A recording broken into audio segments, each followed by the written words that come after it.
16 বছর ওখানে আজান দিতে দেয়নি।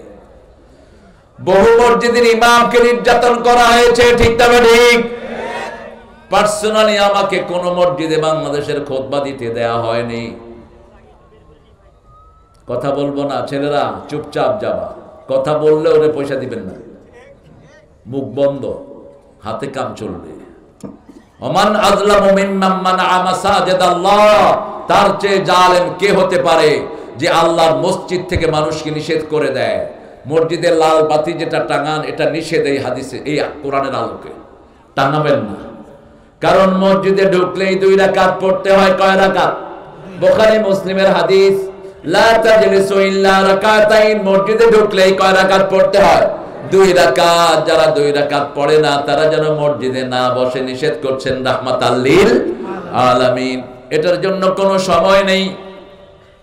যখনই ঢুকবেন ফজরের সুন্নাত ঘরে পড়েছেন, এরপরে ফরজ ছাড়ার কোনো নামাজ নাই, কিন্তু মসজিদে গেলে বসলে কয় রাকাত?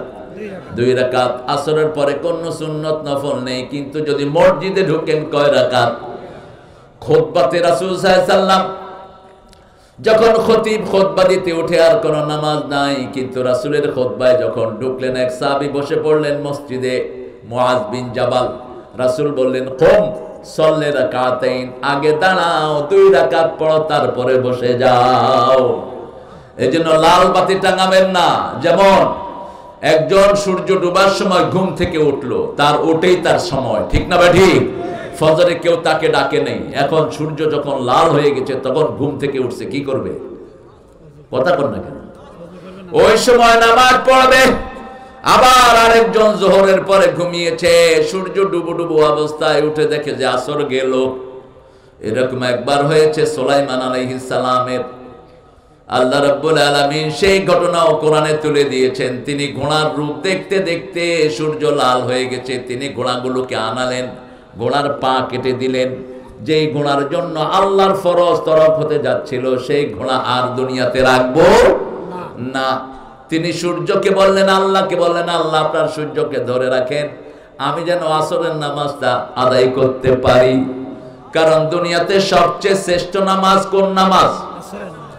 আসরের নামাজ। আল্লাহ বলছেন, হাফিজু আলাস সালাওয়াতি ওয়াস সালাতিল ওয়াসতা ওয়া কুমু লিল্লাহি কানিতিন, সব নামাজ হেফাজত করো, স্পেশালি আসরের নামাজ।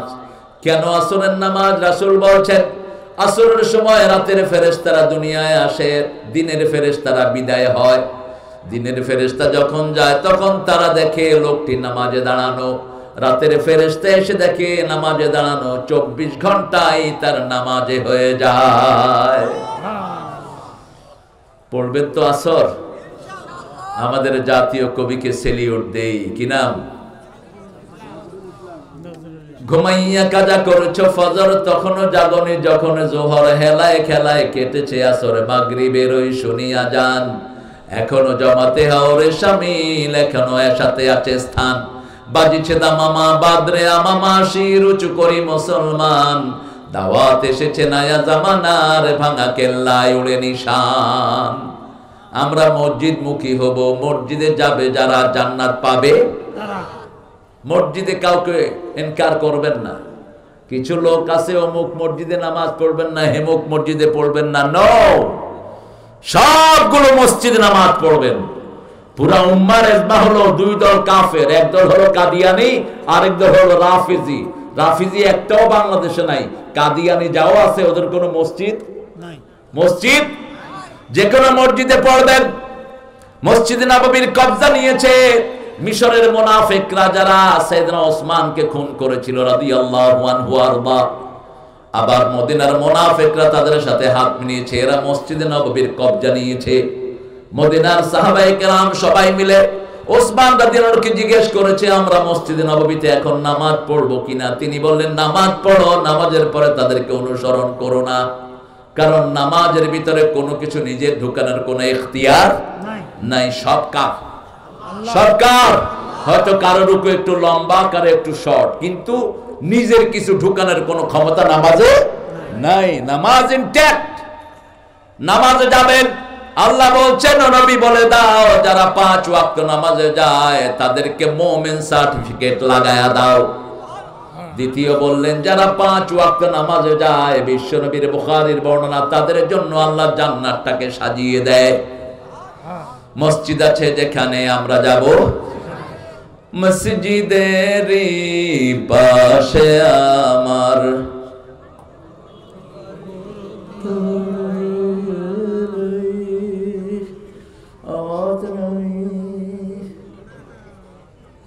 কলা ঘাটি খাইতে হবে, আলু ঘাটি।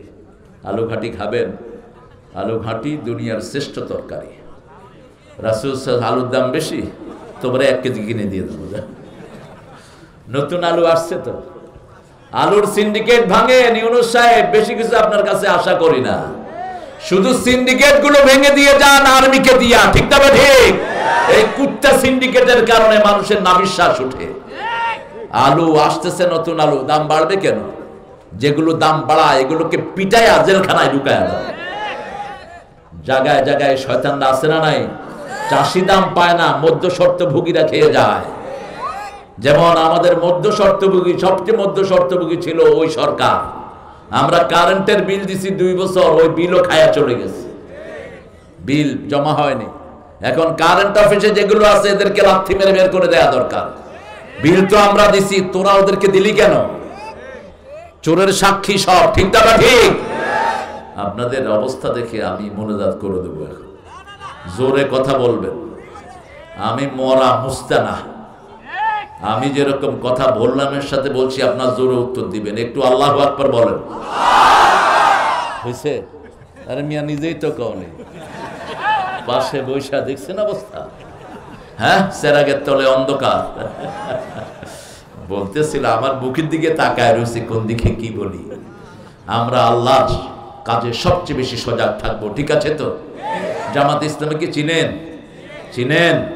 এই যে থানা আমির হয়েছে, দেখছেন? ইউনিয়ন আমির কি দিয়ে হয়েছে জানেন? নামাজ 142 ওয়াক্ত থেকে 1 ওয়াক্ত কম হবে, নেতা তো দূরের কথা, রোকনই হতে পারবে না। সব ছাড় দেয়া হয়, কিন্তু নামাজে কোনো ছাড় নাই। কারণ আদম আলাইহিস সালাম থেকে কিয়ামত পর্যন্ত নামাজটা ফরজ করেছেন কে? মায়ের কোলে নামাজের আদেশ করেছেন ঈসা আলাইহিস সালাম। যখন মা মরিয়মকে পাহাড় থেকে ঈসা আলাইহিস সালাম সহ আসতে দেখলো, ইহুদিরা বলল এটা পতিতা। এখন আমার মাকে তারা গালি দেয়, আর আল্লাহ বলেছেন আল্লাযী আহসানাত ফুরজাহা, মা মরিয়মের চেয়ে চরিত্রবান আর কেউ। একজন নবীর পরিচয় দিয়েছেন ঈসা ইবনে মারিয়াম, মারিয়ামের সন্তান ঈসা আলাইহিস সালাম। কোন নবীকে বাপের পরিচয় দেন নাই, কোন নবীকে মায়ের পরিচয় দেন নাই। একজন মাকে আল্লাহ সবচেয়ে বেশি ভালোবেসেছেন, তিনার নাম কি? মরিয়ম। যখন তিনি বাচ্চাকে নিয়ে আসলেন, কি হয়েছে? তুমি আবার কি চালাইছো এদিকে? এদিকে টেনশন থাকবে। বলছে এই মরিয়ম, তোমার আব্বাও ভালো আম্মাও ভালো, তুমি এটা আনছো কোত্থেকে? তিনি আস্তে করে বাচ্চার দিকে ইশারা করলেন। বাচ্চা বলছে ইন্নী আব্দুল্লাহ আতানিয়াল কিতাব জাআলানি নবিয়্যা ওয়া জাআলানি মুবারাকান হাইসু মা কুনত আওসানি বিস-সালাতি ওয়াজ-যাকাতি মা দুমতু হাইয়া। আল্লাহু আকবার। তিনি বলছেন আমি আব্দুল্লাহ। আমি কি? আব্দুল্লাহ। আমার কাছে কিতাব এসেছে, মাত্র 40 দিনের শিশু, কেউ বলে আরো কম, কেউ বলে আর একটু বেশি। 40 দিন। কয়দিন? 40 দিনের শিশু কথা বলছে। আমি আব্দুল্লাহ, আমার কাছে কিতাব এসেছে, আল্লাহ আমারে নবী বানায়া দিয়েছে। আমি যেখানেই যাই বরকতময় হই। বিশ্বনবী সাল্লাল্লাহু আলাইহি ওয়াসাল্লাম বলছেন কিয়ামতের আগে যখন তিনি আসবেন, তিনি যতদূর দেখবেন ততদূর তার নিঃশ্বাস চলে যাবে। এই নিঃশ্বাসের ভিতরে কোনো কাফের পড়লে গলে ছাই হয়ে যাবে। এত পাওয়ার নিয়ে আসতেছেন ঈসা আলাইহিস সালাম।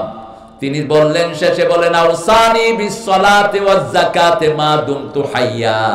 আমার আল্লাহ বলছেন, আমাকে ওসিয়ত করেছেন আমার নিঃশ্বাস যতক্ষণ আছে আমি যেন নামাজ পড়ি এবং যাকাত দেই। পড়বেন তো নামাজ? নামাজ বেশি যে মাসে, খাওয়া বেশি। কোন মাস? কোন মাস? এখন ঠেলাঠেলি করে, কয় তুই 20 রাকাত না 8 রাকাত। আপনারা কোন দিকে? আরো জোরে আমাকে জিজ্ঞেস করেন কত? 42। যখন নামাজ নিয়ে ঠেলাঠেলি লাগলো 8 আর 20, আমি হাদিস তালাশ করতে লাগলাম। তালাশ করতে করতে দেখি বেশ কয়েকজন সাহাবী 42 টাকার তারাবি পড়তেন। আর এরা শুধু কমায়, হ্যাঁ রাসূল সারা বছর কয় রাকাত পড়তেন, এটা ওনার জন্য ফরজ ছিল। ফাতাহাজ্জাত বিহি নাফিলাতাল লাক আসা আন ইয়াবআসাকা রাব্বুকা মাকামাম মাহমুদা, আপনার জন্য নফলটাকে আমি আল্লাহ ফরজ করে দিয়েছি। ওই 8 রাকাত তিনি রাতে পড়তেন না, রাতে না পড়লে দিনে সেটা কাজা করে দিতেন রাহমাতাল লিল আলামিন। রাসূল সাল্লাল্লাহু আলাইহি সাল্লাম এক রাকাতে 50 আয়াত পড়তেন, রুকুতে থাকতেন 50 আয়াত পরিমাণ, সেজদায় থাকতেন, আবার কখনো কখনো 2 রাকাত দিয়ে সারা রাত তিনি শেষ করে দিতেন। এত সুন্দর নামাজ, নামাজ যত ভালো আপনার বরকত তত বেশি। যত লম্বা সেজদা, যত লম্বা বিপদ দূর করে দিবেন কে?